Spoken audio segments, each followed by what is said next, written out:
Okay, and you can see where we left off and where the significance of this value of I equals 1/4 comes from.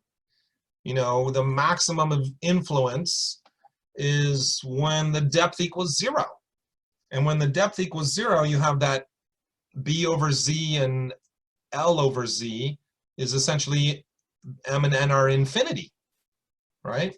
And that's when you get I equals 0.25, right? But even if the depth is really, really shallow, M and N are not really infinity, but they're still large. And when they're large enough, you get the influence factor equals 1/4. Okay, and I explained why that is. Why isn't it 1 or some other number like 7? I don't know. It's specifically 1/4 because we're talking about the corner of a rectangle. Okay, and so you can only do the corner of a rectangle. You can do no other point. However, we have a way of managing that when we want to study other points.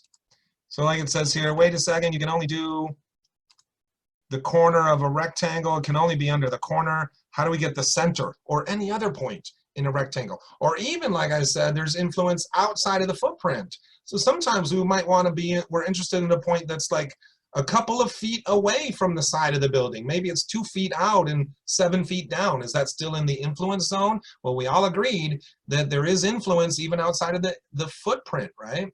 So sometimes you're not in the center, you're not on the corner, maybe even outside of the footprint, right? And so how we handle that is with the principle of superposition. Now, for those of you who have already taken structures class, you should be very familiar with this concept. You used, at some points, you used sort of like standard beam tables, right? Where if the load was a uniform across the whole thing and a simple beam, then you get a beam table that tells you what's the maximum moment and the maximum shear and those kinds of things. I'm not sure if you use that if you've taken steel design. It's also in the steel design manual, the AISC manual.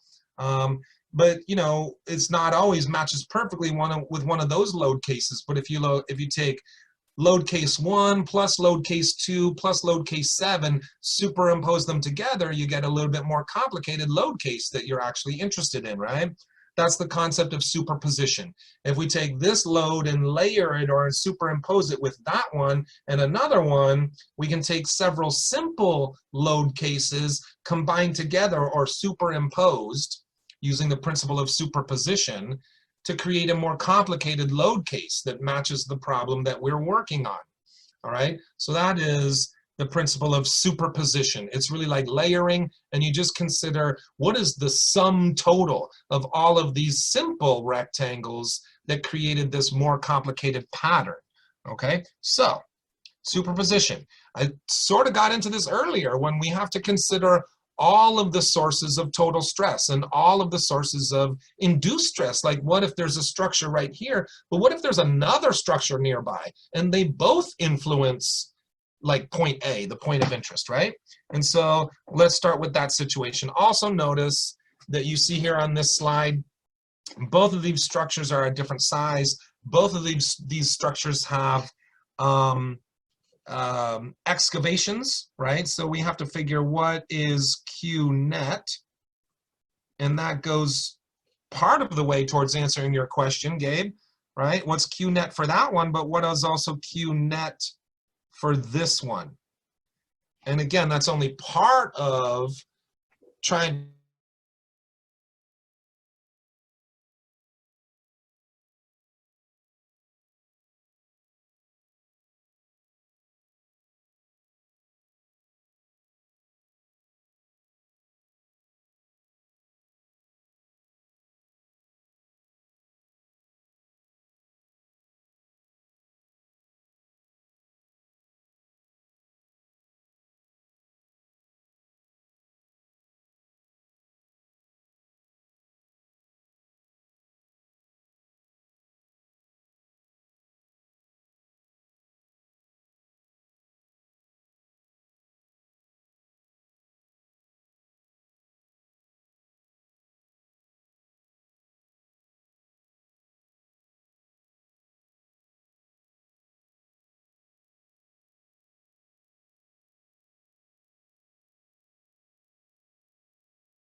All right, sorry, cut out there again, but here we go.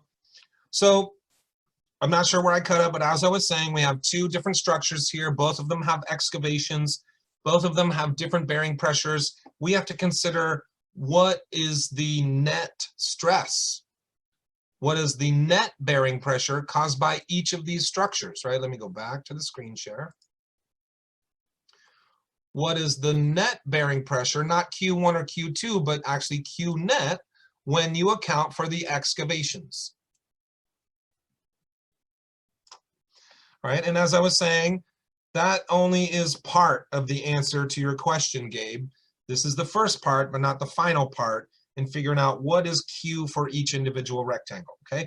But again, my point here is superposition, that we can figure out what is the influence of structure number 1 and the influence of structure number 2. They both influence point A, and we have to come up with the sum total of influence, the sum total of the induced stress at the point of interest, okay? So, moving forward, right, which one induces more stress at the point of interest depends on Q, but also B, L, and Z, which is where we get M and N, right? So the point of interest is a little closer to structure number 1, but structure number 1 is a little smaller and lighter bearing pressure than structure number 2. So which one has more influence? Actually, it doesn't really matter. What matters is what's the sum total once again.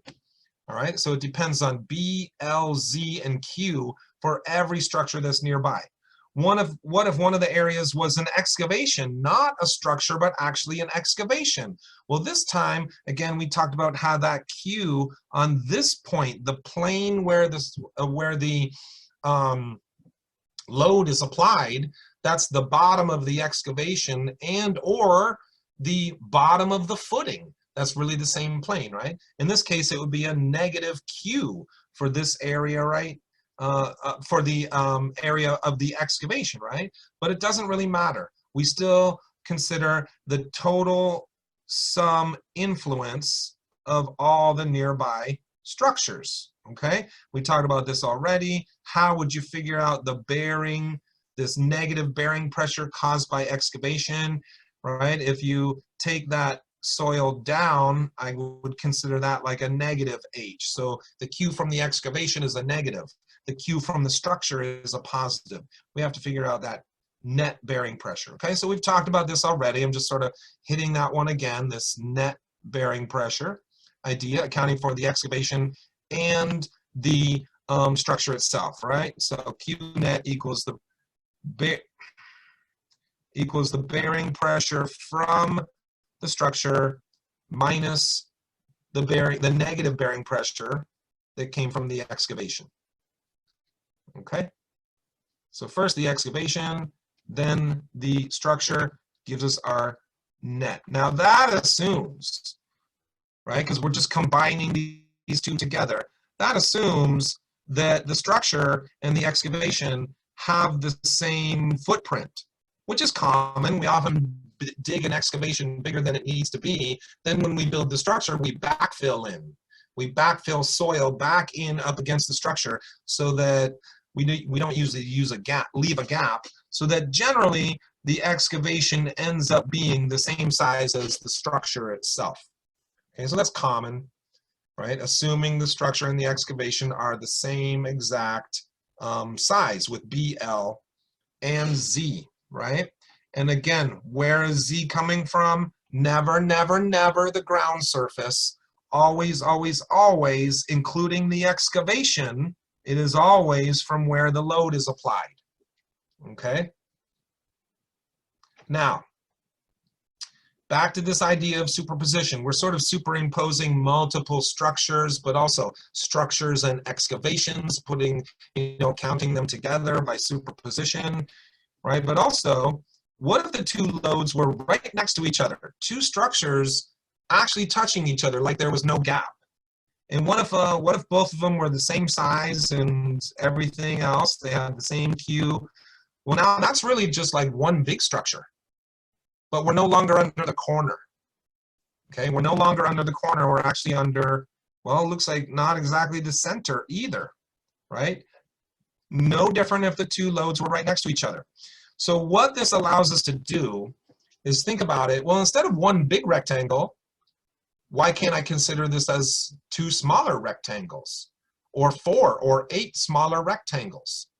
Again, the principles of superposition allows us to take small rectangles and put them next to each other and consider the sum total of both. It also allows us to take big rectangles and consider them as individual pieces, still taking the sum total of both.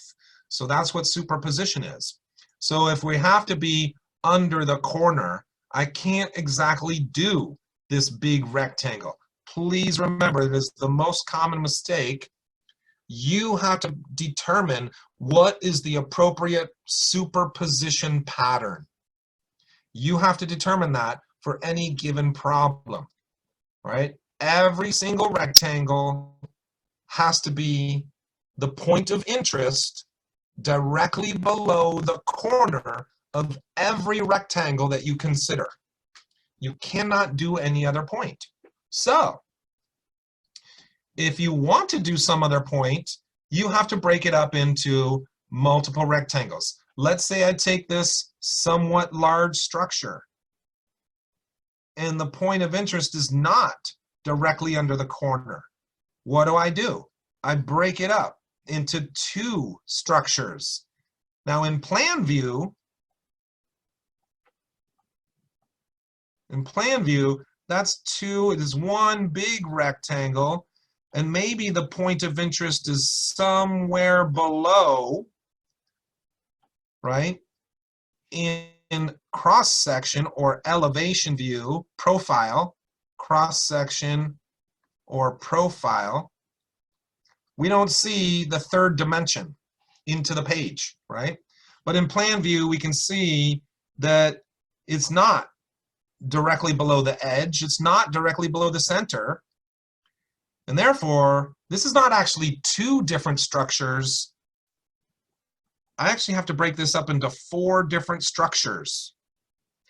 So what I see here is, well, here's structure number 1, and here's structure number 2, and that's what we see here and here.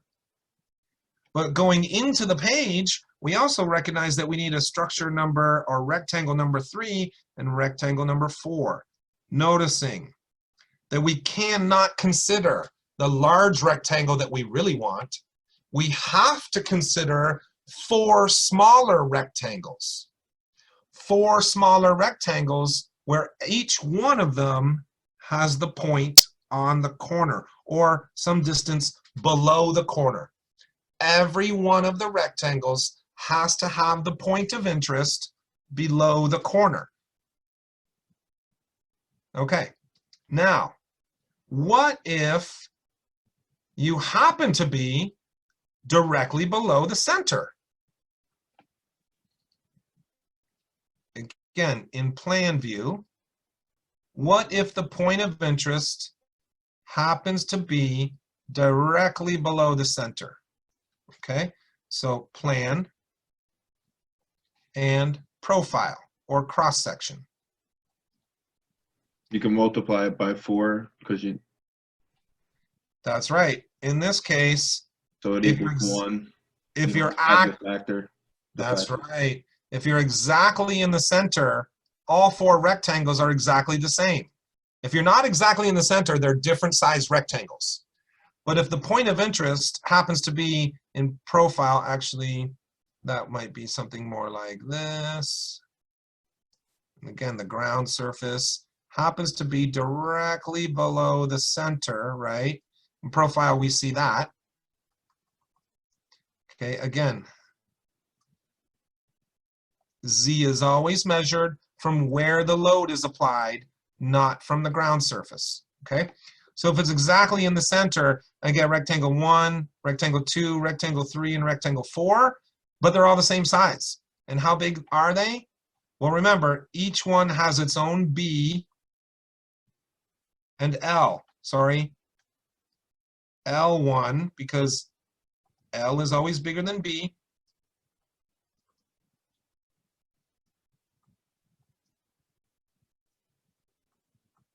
Okay, etc. But I want to remind you, in the previous one, you can't consider the entire rectangle. that is not B and L. Only the individual small rectangles can be considered. So this would be like my L1 and my B1.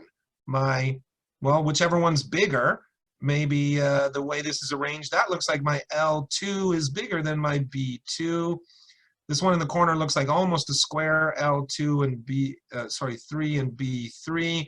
And in this case, they're all different sizes. Oh, sorry, that was 4. And I've got L3 and B3. All of them are different sizes. All the B's and L's are different sizes. Okay, still, I consider each rectangle separately,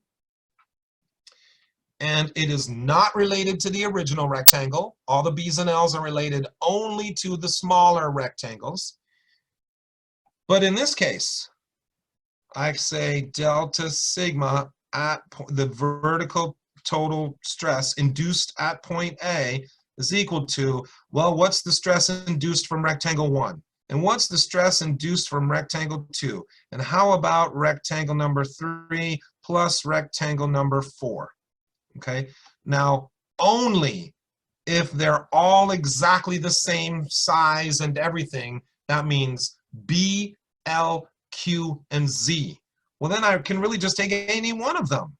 And since it's identical to all the rest, I've just sort of factored it out and multiplied by 4. Okay? Only if all have the same B, L, Q, and Z. Okay? Only then can you sort of simplify like this and factor it out. Now, we see the significance again of that 1/4. Like, what if the depth, what if Z, what if I was up here at A prime? What if the depth was really shallow compared to each of these B's and L's? Well, that means for any one of these rectangles, I get a 0.25. 4 times I times Q. And if the depth Z is really shallow compared to the B and L, 4 times 1/4 times Q. Now you see, when you're under the center of the rectangle, how you get 100%. When you're on the corner, the maximum is a 1/4, a 25%. Okay, so that is the significance of that 0.25. When the load is really wide compared to the depth, on the corner you get a 25%. On the center of the edge, you get a 50%. Because in that case, you would end up with 2 rectangles. Let me look at that one for just a second. If we wanted a point that was exactly in the center of the edge, like this right here, well, I can't do that. It has to be on the corner. Well, if I break it up into 2 individual rectangles, it's on the corner of both, 1 and 2. And if it was exactly right in the center, then they both have the same B and they both have the same L. And in that case, well, delta sigma 1 plus delta sigma 2, but because they're identical, I just take one of them and multiply it by 2, right? Now we got 2, and if the width is really large compared to the depth, we end up with the influence factor of 1/4, and the maximum you can get then is 50%. As you go deeper, increasing depth, it drops below 50%. Okay, and so that's how you see this significance of the 1/4. When you're on the corner, the max is 25%. When you're on the center of the edge, the max is 50%. When you're right in the center, the maximum possible influence is 100%. Okay, but of course, it drops from there with depth as you get deeper and deeper. All right, so that helps to explain how superposition comes into play. All right, now let's look at this a little bit closer. All right, so this is sort of that problem that I just worked on. If we're looking at it in plan view, we're on a point that is not exactly in the center. So this time I've got, well, if I number them this way, I've got my L1 and B1. I've got my L2 and B2. Remember, L is always bigger than or equal to B, right? So I've got my L4 and B4. I've got my L3 and B3. Remember, you cannot consider the size of the original rectangle. It is only the size of the individual rectangles that matter. Okay, you cannot consider the original rectangle. So for each one of these 4 rectangles, I need B, L, Z, and Q. All right, now let's look at one where it's actually outside of the footprint. Right here, we got point A. Point A is the point of interest. We're looking in plan view, so it might be some depth that we're not really seeing in the 3rd dimension, right? But is some depth down below and just outside of, away from the corner, outside of the footprint. How would we do superposition of that one? Well, in the previous one, we saw positive influences in all of them. Now we can use negative influence. Here's how we do this. I take a rectangular load. It has to be on the corner. So I put a rectangular load on this whole big area. It has to be on the corner, so I'm actually covering more area than I really want to. Again, what is the actual load pattern has to be created by a series of rectangles. So number 1, I take this big rectangle, which is actually bigger than what I really want, because it has to be on the corner. Then I can subtract. Let me go with a different color here. What if I subtract this area? This is rectangle number 2.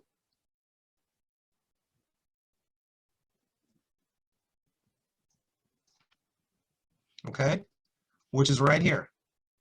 Rectangle number 2. So I put load on parts of the area where I don't really want it to be, but I have to. I was forced to do that because it has to be on the corner. Rectangle number 2. Point A is still on the corner. So I subtract a load from this area. Okay, so I'm subtracting my I times Q for rectangle number 2. Rectangle number 3 then, again, I have to figure out if I use, I don't know, let me use bright green, hopefully, that looks good. If I use, well, rectangle number 3, I've got an L3 and a B3. I have to figure out B, L, Z, and Q for each rectangle. And point A, that rectangle is right here in the overall picture. If I subtract rectangle number 3. Okay, so I was forced to put load on areas where I didn't really want it to be. The original load pattern was the original given rectangle. That's what's required. I was forced to put load on areas where I didn't want to be, so then I was also forced to subtract it and take it off. But in all cases, the point is on the corner. So I like to write it as you've seen here. Several rectangles always indicating the point of interest. Okay. Last thing you might notice then is that, well, this little piece in the corner right here was added once as part of the big rectangle, but it was subtracted twice. That area was part of rectangle number 1. It was part of rectangle number 2, and it was part of rectangle number 3. So it was added once with rectangle number 1. It was subtracted as part of rectangle number 2. It was subtracted again as part of rectangle number 3. So finally then, I add it back in, just only covering that small little area. I wanted it to be 0. That's the original loading pattern. And so in the end, I ended up adding once, subtracting twice, and adding it once again. So that the net difference on that little area in the corner ended up being 0. The net load in that area was 0. Okay, this is a little tricky. So definitely work on this and think about this. All right, then in your homework, I asked you to actually go into an L-shaped pattern. Well, actually, it's not much different than this. It's really, really very similar. Okay, but in this way, we can consider multiple rectangles. But every rectangle must have the point of interest below the corner. If it's not on the corner, it's not correct. It's going to give you inaccurate results. It has to be on the corner. Okay, positive and sometimes negative influence. Okay, so Gabe, welcome back. You're having some back and forth on my phone and on here. Yeah. Sorry. No, that's okay. Hey, I'm having Wi-Fi glitches too, but so this goes back to your question about is Q given? Well, Q for the overall big rectangle is maybe given, right? But that's not the Q required for each of these individual rectangles, because I have to take several rectangles, even some of them I didn't want to do, but I was forced. You're forced to do this because it has to be on the corner. If the point of interest is not already on the corner, then you are forced to do extra rectangles that you don't really want to do. And what should be Q, right?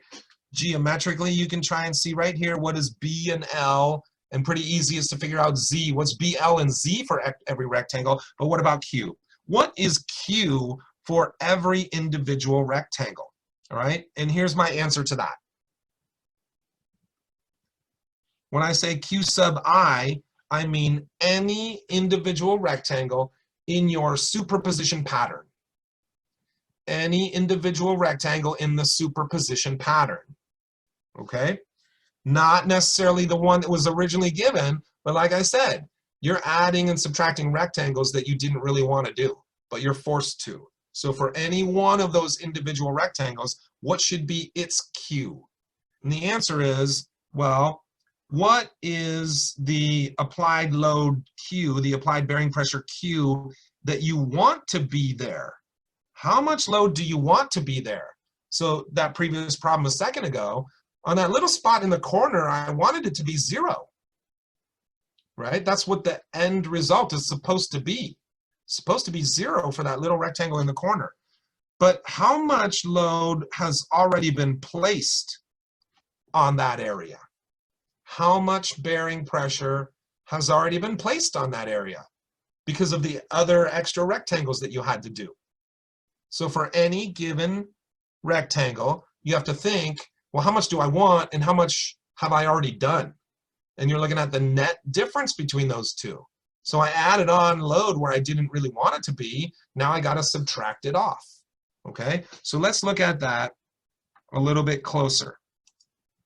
Okay, what do I have on this slide here? Just 2 more slides to go. Okay, let me look at that one again, but let's put some numbers on it to try and clarify.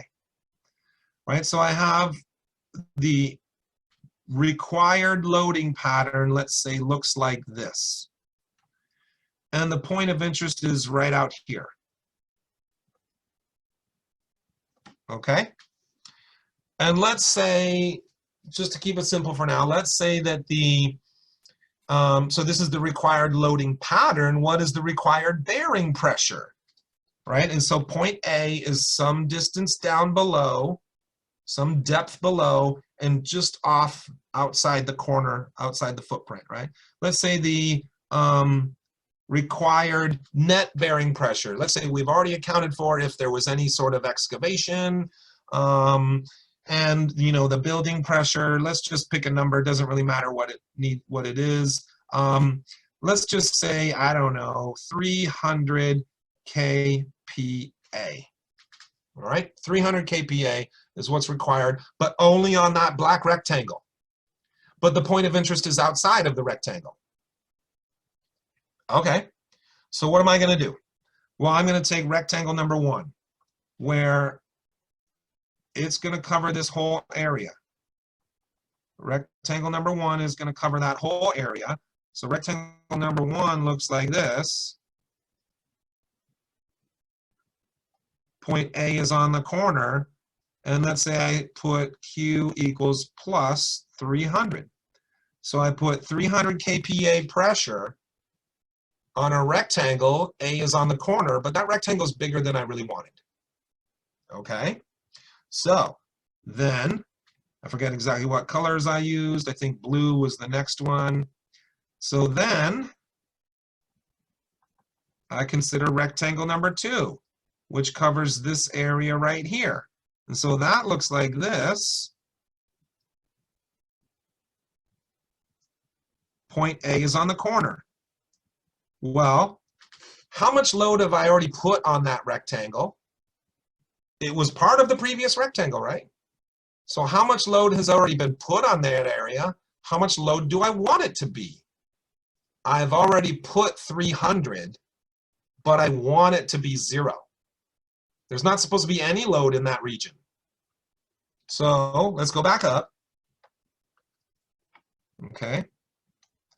I've already put 300, but what I want it to be is 0.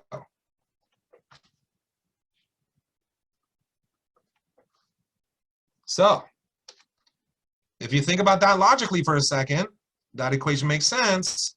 This was Q1. I'll say Q2 equals negative 300. Okay. So that region is back to 0. But we're still not done yet, right? I think then I used green. So now I use another rectangle. And that rectangle is just covering this area. And it looks like this. Key point, most critical. Point A is on the corner of the rectangle. How much load has already been put there? How much load do I want to be there? Well, it's sort of mixed up now. But mostly 300 kPa, because that rectangle is part of this bigger rectangle, right? 300 kPa was put there. What I want it to be is 0. So Q3 equals another 300 kPa. The problem is, once again, I see that this corner was added once but subtracted twice. So my final rectangle, so sort of almost running out of room here. Let me put it here. My final rectangle, rectangle number 4, which has point A on the corner, most critical thing, right? How much load has already been put there? Well, first it had a 300, then it had a minus 300, then it had another minus 300, right? So what's that net? Negative 300. How much do I want it to be? 0.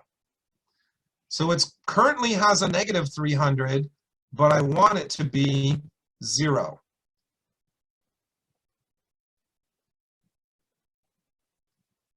Okay? So this is how we determine which rectangles need to be used, what is the size of each of those rectangles, and what is the bearing pressure that should be used for each of those rectangles. So again, Gabe, the answer to your question wasn't really that easy. When we get into complicated problems that require superposition, right, you have to think about this logically to figure out what are the rectangles and what should be the Q values. And again, think about it logically. Don't try to memorize this equation right here. But logically, it just makes sense, right? It's part of your superposition pattern. Yeah, that makes sense. Yeah, Okay. yeah, makes sense. Thank you. Okay. Okay. So we're almost done here. We introduced this idea of superposition. I've gone into some detail about how to apply it and how to use it. Multiple rectangles, even outside of the footprint. One of your homework problems is like an L shape, and it's not really much different than this. I'll remind you once again that it is always, always, always Z is the depth below where the load is applied. Okay? And that is always the bottom of the excavation or the bottom of the footing. and it is never, never, never from the ground surface. Okay, so carefully think about Z, especially when you're thinking about excavations and structures and trying to get this Q net, because that's the first step. Only then can you then figure out rectangles and what should be Q value for each rectangle in your superposition pattern. And then you take all the B, L, and Z and go get your I values. And then for each one of those, delta sigma 1 equals I1 Q1. Delta sigma 2 equals I2 Q2, etc. And you simply, and some of these are positive, some of them are negative, and you simply sum them all at the end to get the total induced stress, okay? So then, right, this gives you the basic idea. Don't try to memorize this, just get some experience doing the problems. This is just to help you get started, right? First is determine which rectangles are needed. What superposition pattern do I need to create the required load pattern, okay? And it's absolutely critical. Any rectangle that does not have the point on the corner, you cannot use it. It's not correct, okay? Once you make that choice, once you figure out the pattern of rectangles that will accurately superimpose, right? Then you can figure out B, L, Z, and Q. Of course, we get M equals B over Z and N equals L over Z, which then means I can get my influence factor from the Newmark chart, or perhaps you can use B, L, Z, and Q with all the equations. Again, read the problem in the homework. Some of them want you to use the equations, some of them want you to use the Newmark chart, okay? And then you can calculate each individual induced stress, and we are always considering what is the sum total of all the induced stresses from all rectangular loads. Okay, so this is the basic process. Same 5 steps every time. Sometimes the superposition is easy, like when I ask you for the center or the corner or the edge, but sometimes it does get more complicated, right? And like I've said a few times here now, again, pay attention to the question, because you might be asked for the equations, the Boussinesq equations, and again, there's 2 of them there. You always have to do an initial calculation, very, very simple, to determine which of the 2 equations should be used. Again, it's about that width related to the depth. Or you might be asked to use the chart, look for that word Newmark, or just, look for that word that says use the chart or do the graphical. And 1 or 2 of the questions also ask you to do an approximate method. One of them says to do it all 3 ways and compare your answers.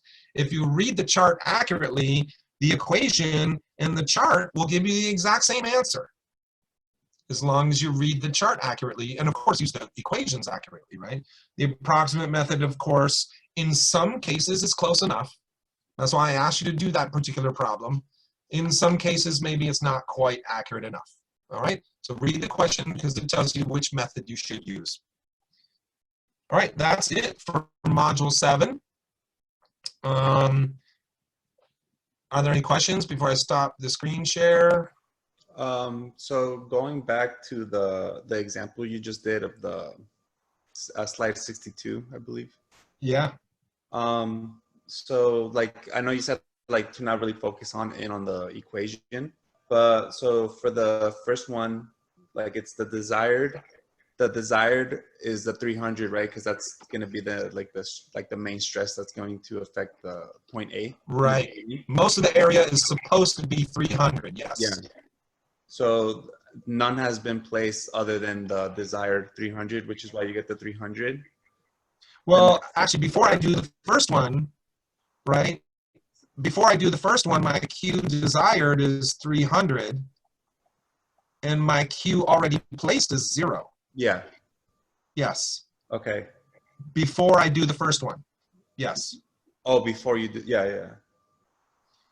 Right. But then once the first one is placed, Then I come to the next one. Which would be Q2. Yes. Okay. And then could you just explain the last one for me? Like, is it like a double negative that makes it a positive, or do I have that?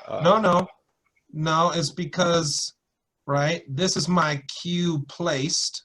I think you can see this, right, on the slide? Yeah. Once I get to rectangle number 4, rectangle number 1, 2, and 3 have already been done. Yeah. So in that little region in the corner, by the time I get there, what has already been placed? Well, a positive 300, a negative 300, and a negative 300. So what's that net? Well, negative 300. That's the total that's already been placed. How much do I want it to be? In that corner, I wanted it to be 0. So, because it's at a negative 300 currently, you know, after 1, 2, and 3 done, I'm considering rectangle 4, number 4, right? So, it's at a negative 300 currently. I want it to be 0, so I put on a positive 300. Okay. Yeah. Okay. So rectangle number 1, put on a positive. Rectangle number 2, put on a negative 300. Rectangle number 3, put on another negative 300.